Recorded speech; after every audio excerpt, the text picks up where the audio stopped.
Gas tanker blast में 20 लोगों की जान पूरे देश को झकझोर करके रख दिया था और ऐसे ही हादसा सीकर में भी होने वाला था, मगर पुलिस और फायर कर्मचारियों ने अग्निकांड से पहले गैस रिसाव को रोक लिया। रिपोर्ट देखिए। सीकर में भाकरोटा जैसा गैस हादसा, सीएनजी से भरे ट्रक से टकराई निजी बस, बस की खिड़कियों से कूदकर भागे यात्री।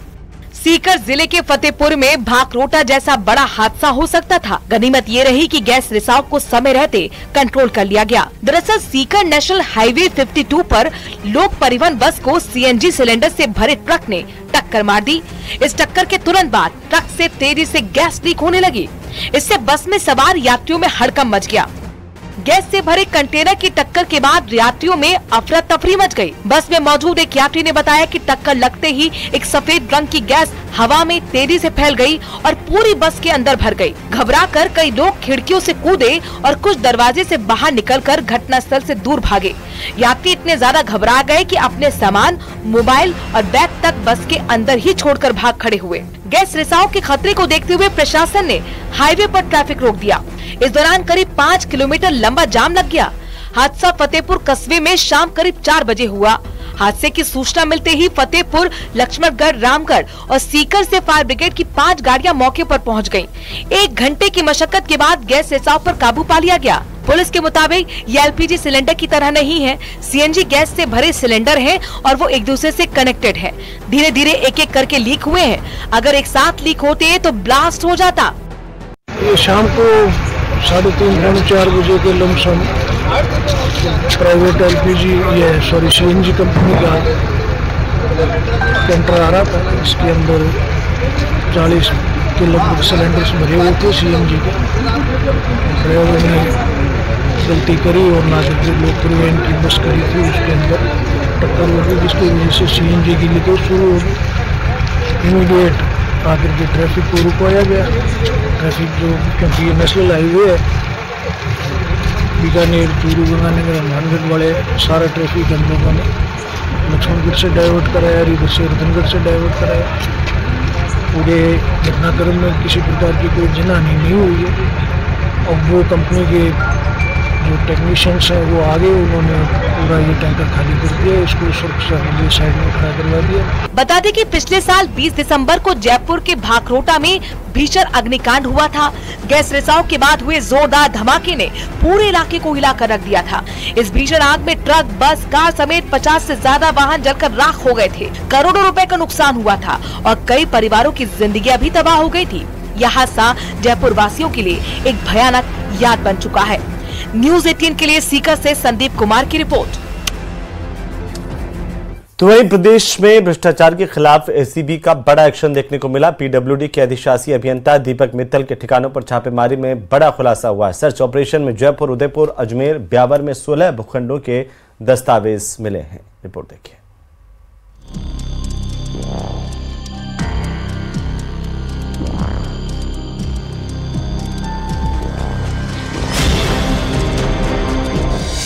काली कमाई की इंजीनियरिंग,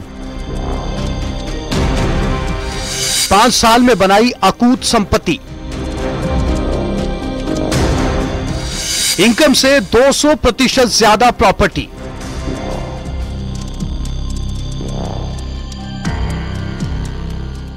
जयपुर समेत 6 शहरों में पीडब्ल्यूडी के एग्जीक्यूटिव इंजीनियर दीपक मित्तल के ठिकानों पर रेड में करोड़ों की काली कमाई का खुलासा हुआ है। अब तक के सर्च में इंजीनियर के पास उसकी इनकम से 200% ज्यादा की प्रॉपर्टी मिली है। जोधपुर में पदस्थापित सार्वजनिक निर्माण विभाग के अधिशासी अभियंता दीपक कुमार मित्तल के आज ठिकानों पर एसीबी की बड़ी छापेमारी की कार्रवाई देखने को मिली है। इस वक्त मैं दिखा रहा हूं जयपुर में बरकत नगर का वो मकान जहां पर दीपक कुमार मित्तल, उनका परिवार यहां पर रहता है और यहीं पर एसीबी की टीम डिप्टी एसपी अभिषेक पारिक के सुपरविजन में यहाँ पे कार्रवाई करने के लिए पहुंची। इस वक्त यहाँ पर एसीबी की टीम लगातार यहाँ पर सर्च की कार्रवाई को अंजाम दे रही है। उसके अलावा जयपुर के अलावा जोधपुर, उदयपुर, अजमेर, ब्यावर और अन्य हरियाणा, फरीदाबाद में भी एसीबी कार्रवाई देखने को मिल रही है। करीब 6 जगहों पर डीजी रवि प्रकाश मेहरा के निर्देशन में ये कार्रवाई चल रही है और हम बातचीत करेंगे क्या आखिर ये कार्रवाई है डिप्टी एसपी अभिषेक पारिक से। सर, आपकी टीम यहाँ पहुंची है, क्या है पूरा मामला? दीपक मित्तल हैं, पीडब्ल्यूडी एक्शन है, अभी जोधपुर पोस्टेड है। इनके अगेंस्ट में इंफॉर्मेशन प्राप्त हुई थी कि आय से अधिक संपत्ति एकत्रित की गई है। उस इनपुट पे एफआईआर रजिस्टर्ड की गई है कल एसीबी में, और उसके इन्वेस्टिगेशन में कोर्ट से वारंट लेके आज इनके निवास स्थान पर सर्च की कार्रवाई चल रही है। वहीं एसीबी की टीम जोधपुर में भी कार्रवाई कर रही है और काली कमाई की छानबीन में जुटी है। एक्सीएम दीपक कुमार मित्तल के दफ्तर सहित कूड़ी गोकुल धाम स्थित आवास पर छापेमारी हुई। चल रही है। अच्छा, जयपुर की बात करें तो जयपुर के अलावा और कहाँ पर ये कार्रवाई चल रही है इस वक्त? जोधपुर, उदयपुर एंड फरीदाबाद। फरीदाबाद में किसके यहाँ पे ठिकाने पे कार्रवाई हुई है, अगर ये बताए जानकारी हो तो? इनके ब्रदर हैं, उनका इनपुट था, उनके यहाँ पे चल रही है। अच्छा, एसीबी के सूत्रों को ये भी कहना है आपकी 16 भूखंडों के दस्तावेज सामने आए अब तक?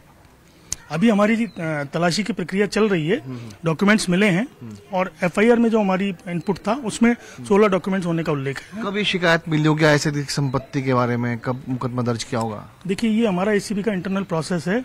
हमको जो भी गोपनीय सूत्रों से शिकायत मिलती है, हमारी इंटेलिजेंस ब्रांच को शिकायत मिली थी, उसमें इंटेलिजेंस ब्रांच ने इसको डेवलप करके एफआईआर रजिस्टर्ड करके आगे की इन्वेस्टिगेशन मुझे दी है, मैं इसमें कार्रवाई कर रहा हूँ। एसीबी ने उदयपुर के मादड़ी स्थित रिको ऑफिस में भी रेड की। दरअसल पीडब्ल्यूडी विभाग में अधिशासी अभियंता पद पर कार्यरत दीपक मित्तल पिछले 4 साल से रिको ऑफिस में अतिरिक्त प्रभार संभाल रहे थे।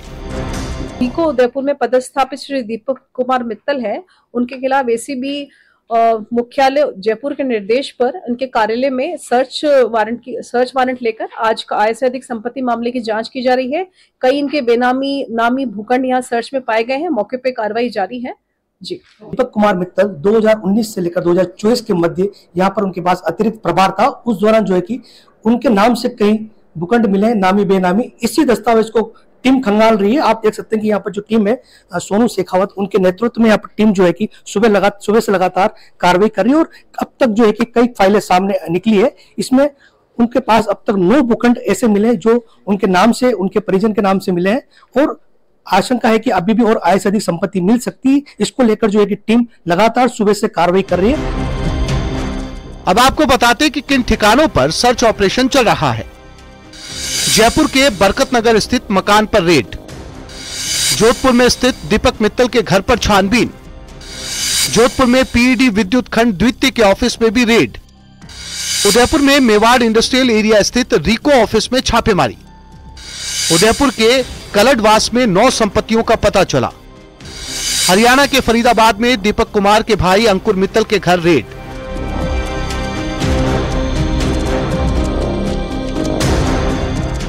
फिलहाल अभी तक सर्च ऑपरेशन में दीपक मित्तल के जयपुर, उदयपुर, अजमेर, ब्यावर में 16 भूखंड के दस्तावेज मिले हैं। एसीबी की 6 टीमें अलग अलग जगहों पर लगातार कार्रवाई कर रही है। Bureau report, news 18 Rajasthan.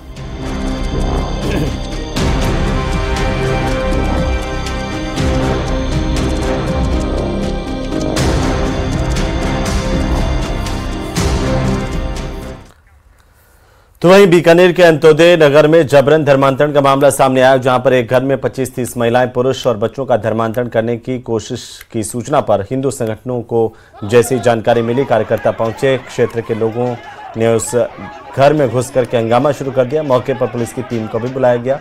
Police सभी को लेकर मुक्ता प्रसाद थाने पहुंची, जहां हिंदू संगठनों के कार्यकर्ताओं ने नारेबाजी की, दोषियों पर कार्रवाई की मांग की। बीकानेर के मुक्ता प्रसाद थाना क्षेत्र में आज एक धर्म परिवर्तन का मामला सामने आया है। आप देखिए मेरे ठीक पीछे ये हिंदू संगठनों से जुड़े हुए अलग अलग लोग हैं जो आज थाने के बाहर नारेबाजी कर रहे हैं, और इनका साफ कहना है कि इस तरीके से जो जबरन धर्म परिवर्तन करवाया जा रहा है उसे रोका जाए। तो ऐसी कार्रवाई जो की गई है उसमें करीब 7 से 8 जो लोग हैं, जो मिशनरी से जुड़े हुए लोग हैं, उन्हें यहाँ पर जो है लाया गया है, और फिलहाल जो पुलिस है वो मामला दर्ज करने के बाद अब इनसे पूछताछ कर रही है। हिंदू जागरण मंच के अध्यक्ष हैं, उनसे बात करते हैं। जी, क्या मामला है, किस तरह से आप लोगों को पता चला? हमें कुछ दिनों से सूचना मिल रही थी कि बीकानेर के विभिन्न क्षेत्रों में ईसाई धर्म का काम जोरों शोरों पे चल रहा है, मगर जब तक हमें पुख्ता जानकारी नहीं मिली तब तक हमने कुछ ही नहीं किया। आज जैसे ही कोई मोहल्ले का लोग गया था वहाँ पे, और उसने जाकर के वहाँ पे देखा तो उसको कहा कि ना मिर्गी आ रही है हमारी यीशु को, आप पैर पकड़ो और उनसे प्रार्थना करो, आपकी मिर्गी ठीक हो जाएगी। तो उस दौरान उस व्यक्ति ने शोर शराबा करना शुरू कर दिया, जिससे मोहल्ले के लोग इकट्ठा हो गए। कौन लोग हैं ये जो धर्म परिवर्तन करा रहे हैं? ये लोग बाहर से आए हुए हैं, कोई तमिलनाडु के हैं, कोई कर्नाटक के हैं, कोई केरला के हैं, बीकानेर के लोग भी इनमें काफी संख्या में आए हुए थे। तो जैसे ही शोर शराबा हुआ तो लोगों ने हमें जानकारी दी और विभिन्न संगठनों के जितने भी कार्यकर्ता है सभी लोग वहाँ पे जाने से पहले हमने पुलिस प्रशासन को सूचना दे दी। राष्ट्र के अंदर हम सभी का सम्मान करते हैं, लेकिन हम हमारी संस्कृति को कोई तोड़े ये कभी सहन नहीं करेंगे।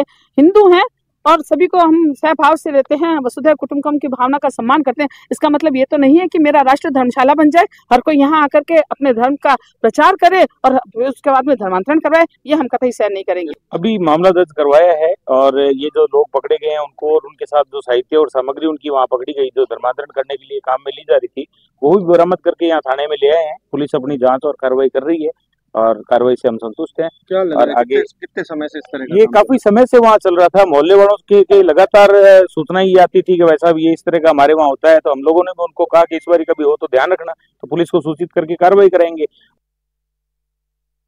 तो वहीं नई दिल्ली रेलवे स्टेशन पर महाकुंभ में जाने वाले यात्रियों में भगदड़ मचने की वजह से 18 लोगों की जान गई है और इस हादसे के बाद जयपुर रेलवे स्टेशन पर भी सुरक्षा बढ़ा दी गई है। यहां से प्रयागराज के लिए रवाना होने वाली स्पेशल ट्रेनों में भीड़भाड़ की वजह से कोई हादसा नहीं हो, इसके लिए विशेष निर्देश रेलवे और राजस्थान पुलिस को दिए गए। पुलिस की निगरानी और जाँच के बाद अजमेर सियालदाह एक्सप्रेस रवाना की गई। अजमेर सियालदाह एक्सप्रेस में भी यात्रियों की भारी भीड़ देखने को मिल रही है।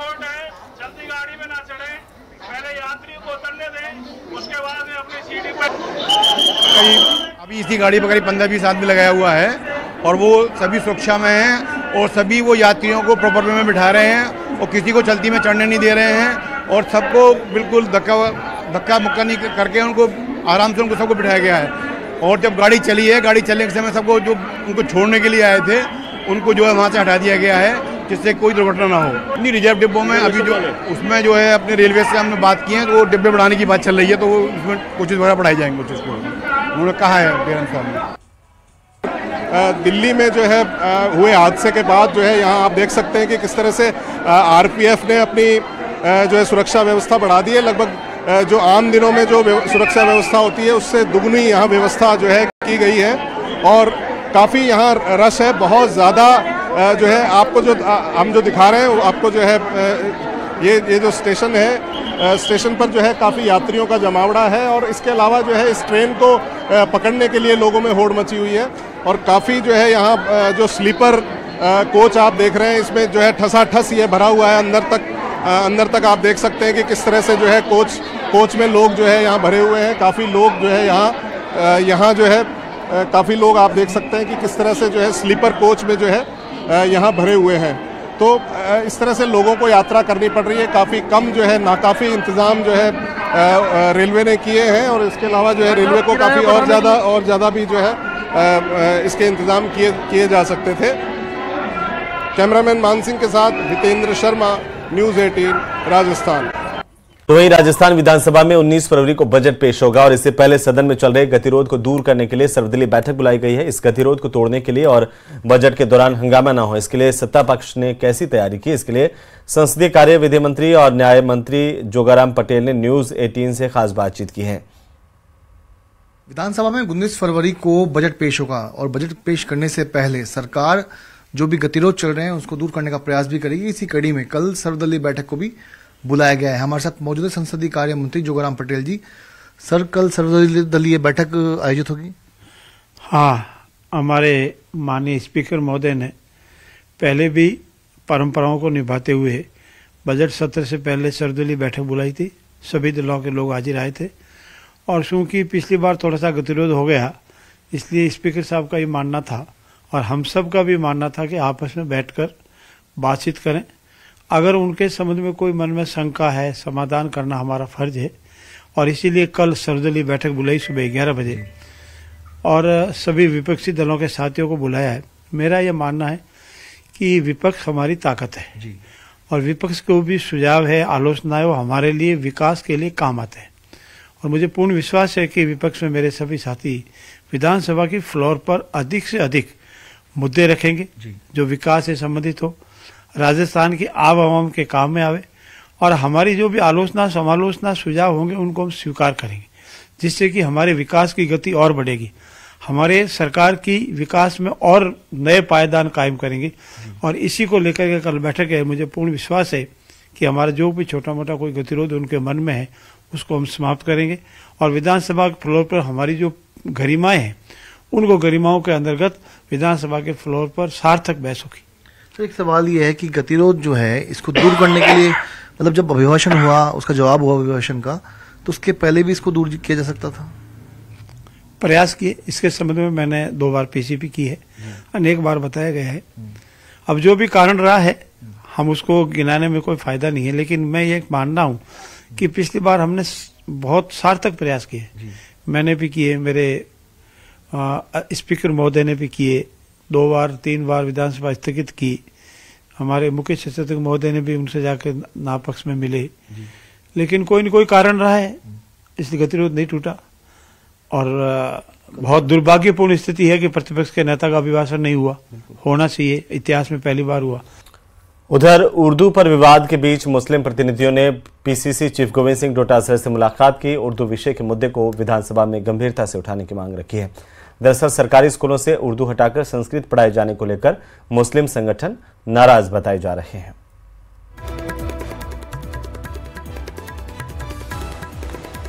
और इसी बीच राजधानी जयपुर से बड़ी खबर मिल रही है, जहां नगर निगम एकीकरण के मुद्दे पर अब राजनीति तेज हो गई है। पूर्व मंत्री प्रताप सिंह खाचरियावास ने सरकार पर निशाना साधा।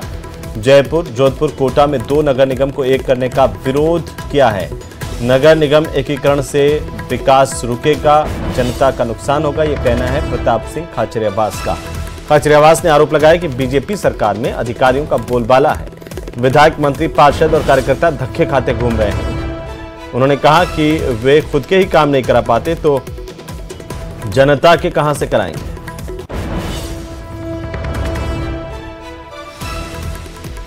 जनता पार्टी की सरकार जयपुर, जोधपुर, कोटा में 2 निगम एक करना चाहती है। आप मुझे बताइए, जब छोटे वार्ड होते हैं तो विकास होता है, आम आदमी जुड़ता है और वो विकास नजर आया कांग्रेस की सरकार में। जयपुर, जोधपुर, कोटा और पूरे राजस्थान में जिस तरह से सड़कें बनी, जिस तरह से डेवलपमेंट हुआ, कोई जगह नहीं छोड़ी, जिस तरह से बड़ी बड़ी योजनाएं लागू की, बड़े बड़े पुलिया बने, अंडरपास बने, मेट्रो ट्रेन हम लेकर आए, सब जगह जो काम हुआ उसको लोग आज भी याद करते हैं। आपने तो बीजेपी वालों ने तो एक नीति बना ली, चाहे कुछ भी हो जाए। कांग्रेस की सरकार ने जो काम किए, पहले हम राशन में किट देते थे, वो किट बंद कर दिया। आपने 31 लाख लोगों का गेहूं बंद कर दिया। आप गेहूं बंद कर रहे हैं केवाईसी के नाम पर। अब आपने नया काम शुरू कर दिया कि जो नगर निगम के 2 किए गए छोटे वार्ड बनाए गए, अब इनको बड़ा करेंगे। तो अब तानाशाही के दम पर सिर्फ कांग्रेस की योजनाओं को, कांग्रेस की पब्लिक वेलफेयर की योजनाओं को, कांग्रेस की नीतियों को बदलकर बीजेपी के लोगों, आप जनता में पॉपुलर नहीं हो सकते। आपको काम अच्छे करने पड़ेंगे। और बीजेपी ने जब चुनाव से पहले तो प्राइम मिनिस्टर कह रहे थे कि हम कांग्रेस की कोई भी अच्छी योजना और कोई भी पब्लिक वेलफेयर की योजना बंद नहीं करेंगे। अब आप सारी योजनाएं भी बंद कर रहे हैं, हमारी नीतियां भी बदल रहे हैं। आप नीतियां बदलकर जनता का और राजस्थान का नुकसान कर रहे हैं। और इसी बीच श्रीगंगानगर के घड़साना से बड़ी खबर मिल रही है। 13 एमडी टोल प्लाजा से किसान आंदोलन से अनोखी तस्वीर सामने आई, जहां पर आंदोलन में शामिल भाई के पास भात की रस्म निभाने पहुंची बहन, भात न्योतने के लिए पहुंची। दरअसल बहन और यहां पर भात का टीका करने 13 एमडी टोल प्लाजा पर पहुंची बहन और भाई को न्योता दिया भात का। चक्का जाम के दौरान जय जवान जय किसान के नारे भी जोरदार तरीके से टोल पर लगे। किसान कालू थोरी की बहन महापड़ाव स्थल पर पहुंची। किसान सिंचाई पानी की मांग को लेकर के टोल पर लगातार महापड़ाव डाले हुए हैं। बड़ी तादाद में किसानों की मौजूदगी यहां पर है। तो कोटा में Chambal fertiliser chemical factory gas कांड के बाद हड़कंप मचा हुआ है। रिपोर्ट देखिए। गैस रिसाव कांड, एक्शन में सरकार। फैक्ट्री के 6 लोगों के खिलाफ दर्ज हुई एफआईआर। ऊर्जा मंत्री बोले दोषियों पर होगी कार्रवाई।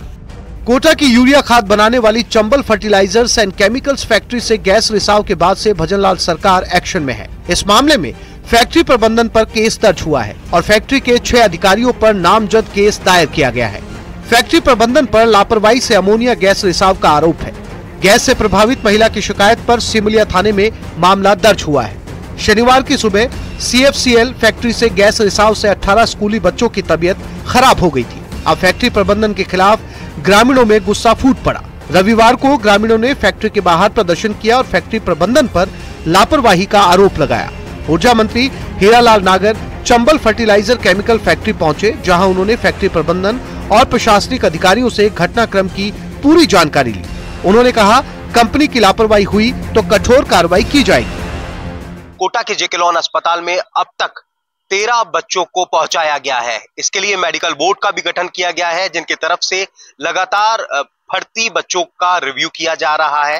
हालांकि अच्छी बात यह है कि सभी बच्चों की हालात में तेजी से सुधार हो रहा है और फिलहाल उनको 48 घंटे के ऑब्जर्वेशन में रखा गया है। वहीं इसको लेकर के अगर बात करें तो जो जांच के आदेश दिए गए थे कि किस तरह से चंबल फर्टिलाइजर केमिकल लिमिटेड से गैस का रिसाव हुआ, इसको लेकर के पॉल्यूशन कंट्रोल बोर्ड की टीम अपने स्तर पर जांच कर रही है। डिस्ट्रिक्ट एडमिनिस्ट्रेशन की जो टीम है वो अपने स्तर पर जांच कर रही है और फिलहाल ये साफ नहीं हो पाया है कि किस तरह का गैस का जो रिसाव है वो यहाँ से हुआ।